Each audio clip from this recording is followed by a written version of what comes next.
Assalamualaikum warahmatullahi wabarakatuh. Halo semuanya, perkenalkan nama saya Khoirun Najwa dari kelas 11 UPW 2. Hari ini saya akan mempresentasikan tentang materi pemanduan wisata mengenai Kota Jakarta. Mari simak video berikut ini. Pemanduan wisata Kota Jakarta. Yang pertama, ada wilayah Kota Jakarta. Daerah khusus Ibu Kota Jakarta atau yang disingkat dengan DKI Jakarta adalah ibu kota negara dan kota terbesar di Indonesia. Terletak di pesisir bagian barat Laut Pulau Jawa. Dahulu pernah dikenal dengan beberapa nama, diantaranya Sunda Kelapa, Jayakarta, dan Batavia. Sejarah Kota Jakarta. Pada periode Kerajaan Tarumanegara, Jakarta menggunakan nama Sunda Kelapa menjadi pusat kota perdagangan. Kelimpahan hasil perdagangan memikat bangsa Portugis di Malaka untuk membangun benteng di Sunda Kelapa. Namun, sebelum rencana itu berjalan, Pangeran Fathaillah lebih dahulu merebut Sunda Kelapa pada tahun 1527 dan mengubah namanya menjadi Jayakarta. Perdagangan di Jayakarta pun semakin ramai dan timbul persaingan di antara pedagang-pedagang Eropa. Orang-orang Eropa tersebut saling berlomba untuk memperoleh konsesi dari penguasa setempat untuk mendirikan kantor dagang.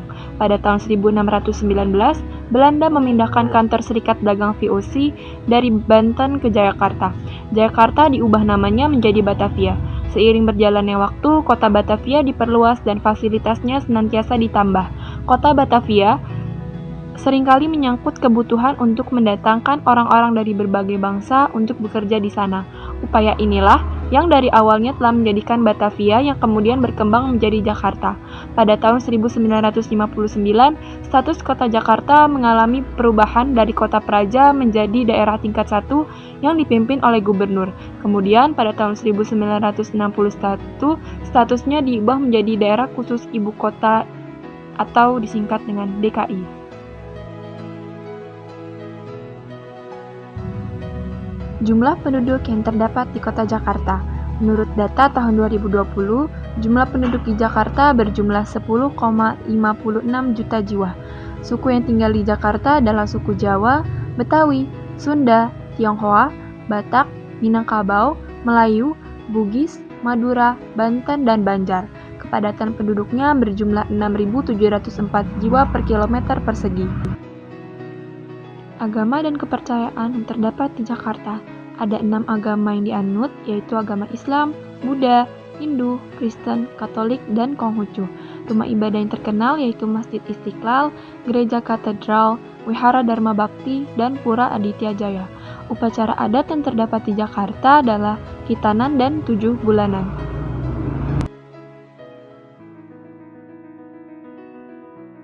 Yang kedua, objek wisata yang terdapat di Kota Jakarta, yaitu Monas.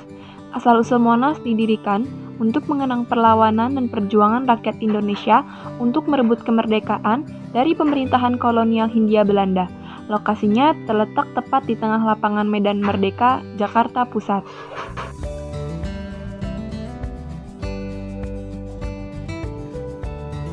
Sejarah Monas. Setelah pusat pemerintahan Republik Indonesia kembali ke Jakarta, menyusul pengakuan kedaulatan Republik Indonesia oleh pemerintah Belanda pada tahun 1949, Presiden Soekarno mulai merencanakan pembangunan sebuah monumen nasional di lapangan tepat di depan Istana Merdeka. Pembangunan Tugu Monas bertujuan mengenang dan melestarikan perjuangan bangsa Indonesia pada masa Revolusi Kemerdekaan 1945. Agar terus membangkitkan inspirasi dan semangat patriotisme generasi penerus bangsa. Pada tanggal 17 Agustus 1954, sebuah komite nasional dibentuk, dan sayembara perencanaan monumen nasional digelar pada tahun 1955. Frederich Silaban memenuhi kriteria yang ditentukan komite, antara lain menggambarkan karakter bangsa Indonesia yang dapat bertahan selama berabad-abad. Karakteristik dan daya tarik Monas. Karakteristik Monas adalah tugunya yang unik, sebuah batu obelisk yang terbuat dari marmer yang berbentuk lingga yoni setinggi 137 meter. Terdapat cawan yang menopang nyala obor perunggu yang beratnya mencapai 14,5 ton dan dilapisi emas seberat 35 kg. Sedangkan daya tarik yang dapat kita temukan di wisata Monumen Nasional atau Monas, Jakarta Pusat merupakan tugu peringatan yang digunakan untuk mengenang perjuangan rakyat Indonesia dalam merebut kemerdekaan dari tangan penjajah. Di Monas, kita dapat melihat air mancur menari, naik kereta wisata, melihat rusa tutul, berkunjung ke Museum Monas, berkunjung ke Ruang Kemerdekaan, dan lain-lain.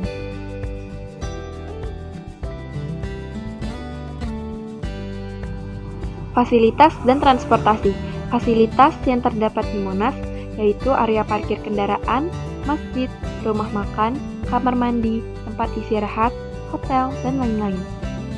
Kendaraan yang dapat digunakan untuk menuju ke Monas adalah dapat mengendari kendaraan pribadi seperti mobil dan motor, bisa meminta panduan arah ke wisata Monumen Nasional Monas di Gambir, Jakarta Pusat. Jika menggunakan kendaraan umum, bisa menggunakan bus dan berhenti di terminal bus Kota Jakarta Pusat. 3. Atraksi wisata yang terdapat di Jakarta. Dufan, dunia fantasi.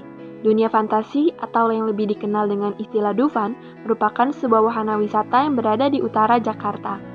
Proyek pembangunan Dufan bermula dari ambisi Soekarno yang ingin membuat tempat wisata berskala besar selepas ia berkunjung ke Disneyland di Amerika pada tahun 1956. Lokasi Dufan terdapat di Jalan Lodan Timur, nomor 7 RW 10, Ancol, Kecamatan Pademangan, Kota Jakarta Utara, daerah khusus Ibu Kota Jakarta. Sejarah Dufan. Proyek Dufan dirancang pada awal tahun 1980, di mana pada saat itu Ancol masih di bawah kepemimpinan Bapak Handoko Soekarno yang menjabat sebagai Kepala Divisi Promosi Taman Impian Jaya Ancol. Dunia fantasi mempunyai maskot berupa kera bekantan yang diberi nama Dufan atau singkatan dari dunia fantasi. Dipilihnya kera sebagai karakter adalah untuk mengingatkan bahwa Ancol dahulunya adalah kawasan kera. Pemilihan kera bekantan adalah semata-mata untuk mengenalkan jenis satwa langka yang kini dilindungi. Pada awalnya, bentuk karikatural kera bekantan ini divisualisasikan oleh Matahari Advertising yang ikut serta dalam program komunikasi. Awal dunia fantasi karena pada saat itu Agustinus Teddy Darmanto selaku ketua sekaligus penanggung jawab Bendufa atau Bengkel Dunia Fantasi sangat sibuk dalam tahap penyelesaian akhir. Oleh karena itu, pengvisualisasian diberikan pada Matahari Advertising. Namun, setelah dunia fantasi dibuka untuk umum, visualisasi karakter Dufan diambil alih kembali oleh tim Bendufa dan terciptakanlah logo dan karakter dunia fantasi.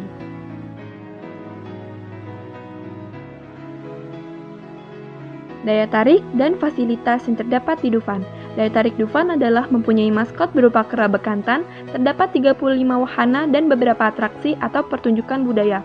Fasilitas yang terdapat di Dufan adalah area parkir, musola, kamar mandi, tempat istirahat, kantin, penginapan, aneka wahana, dan lain-lain. Terdapat juga beragam boneka lucu di toko souvenir Dufan.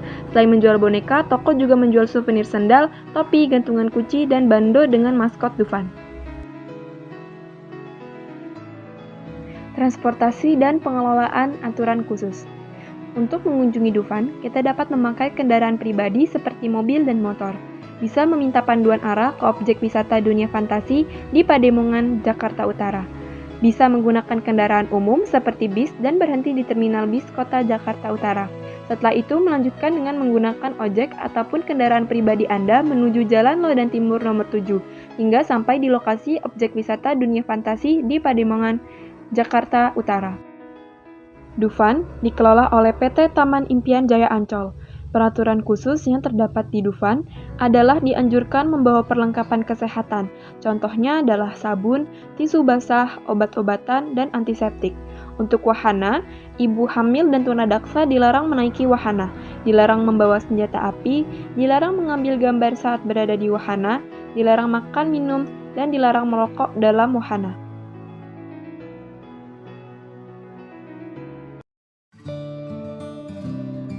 4. Makanan yang berasal dari Jakarta.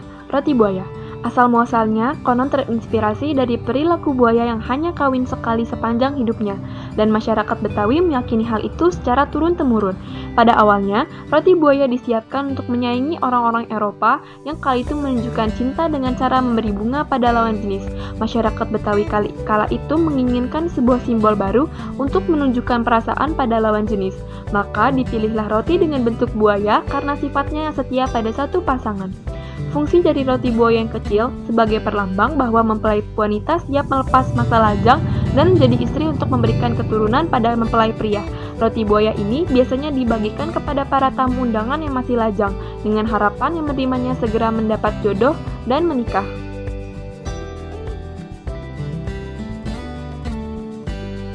5. Flora dan fauna Jakarta. Salak condet dan elang bondol. Fungsi elang bondol dan salak condet adalah sebagai maskot DKI Jakarta. Salak condet dapat digunakan sebagai bahan dagang agar masyarakat setempat dapat menjual dan mendapatkan hasil atau keuntungan. Salak juga biasa dibuat manisan, asinan, dikalengkan, atau dikemas sebagai keripik salak. Elang bondol merupakan penjaga kestabilan ekosistem lingkungan. Elang bondol dan salak condet merupakan maskot kota Jakarta sejak tahun 1989. Kala itu yang menjabat sebagai Gubernur DKI Jakarta adalah Bapak Ali Sadikin. Beliau yang mengeluarkan keputusan gubernur mengenai hal ini. Salah satu alasannya adalah karena elang bondol dapat hidup dalam waktu yang sangat lama. Hewan ini juga memiliki habitat di Kepulauan Seribu. Elang bondol melambangkan sikap ulet serta tangguh.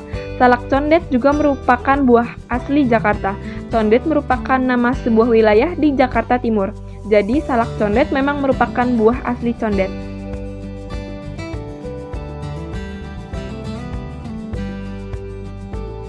6. Barang-barang kerajinan, ondel-ondel. Nama ondel-ondel yang biasa kita dengar berasal dari kata gondel-gondel. Gondel-gondel memiliki arti menggantung atau bergandul. Sebutan ini muncul dari gerakan ondel-ondel yang terlihat berayun saat berjalan.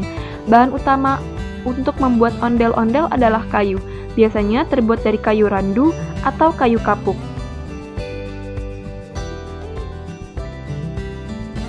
Sejarah dan nilai seni ondel-ondel. Ondel-ondel diperkirakan sudah ada sejak tahun 1605. Dahulunya, ondel-ondel digunakan sebagai bagian dari iring-iringan acara kerajaan. Ondel-ondel juga digunakan untuk menolak bala. Berdasarkan kepercayaan masyarakat Betawi, penyakit cacar akan hilang setelah mengarak ondel-ondel keliling kampung. Nilai seni ondel-ondel adalah wajahnya yang disebut sebagai kedok dan dibuat dari kayu kapuk. Topeng atau kedok dihias sebegitu rupa untuk membedakan ondel-ondel pria dan wanita. Ondel-ondel wanita umumnya dicat putih agar lebih manusiawi. Ondel-ondel diberi pakaian yang menutupi seluruh tubuh di kepalanya. Kamu juga akan menemukan rambut dari ijuk hitam dengan hiasan kembang kelapa yang mekar seperti kembang api dalam berbagai warna. Tak lupa sarung bermotif atau selendang tersampir di bahunya.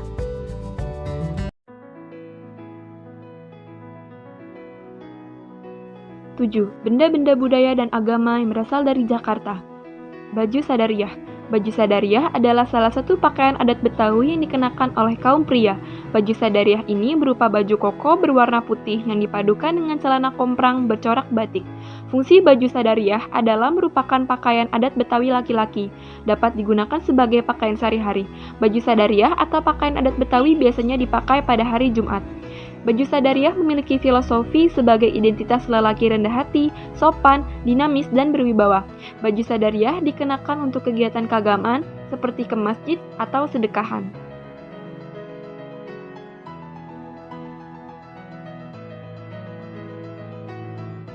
Itu dia yang dapat saya sampaikan. Sekiranya mohon maaf apabila ada kekurangan. Wassalamualaikum warahmatullahi wabarakatuh.